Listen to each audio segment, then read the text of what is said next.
अस्सलाम वालेकुम नाज़रीन, आप देख रहे हैं पीटीएन न्यूज और मैं हूं आपकी होस्ट सुंबल ज़िया। शामिल करते हैं आज की अहम खबरें। लाहौर समेत मुल्क भर में इन्फ्लुएंजा के केसेस में इजाफा। लाहौर समेत पाकिस्तान में वायरस इन्फेक्शन ने तशवीशनाक सूरत हाल इख्तियार कर ली है। बड़ी तादाद में शहरी इन्फ्लुएंजा और दीगर मोज़ी अमराज में मुब्तला होकर हस्पतालों का रुख कर रहे हैं।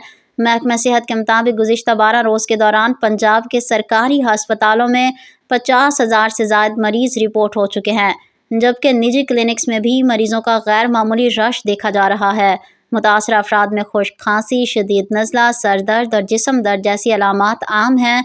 तिब्बी माहिरीन के मुताबिक अस्पतालों में आने वाले बेशतर मरीज़ इन्फ्लुएंजा AH3N2 की अलामात के साथ रिपोर्ट हो रहे हैं। माहिरीन ने खबरदार किया है कि दिसंबर से फरवरी के दौरान इन्फ्लुएंजा के केसेस में मज़ीद इजाफा मुतवक्के है और स्मोक के बाइस अलामात तवील अरसे तक बरकरार रहने का खदशा भी बढ़ गया है।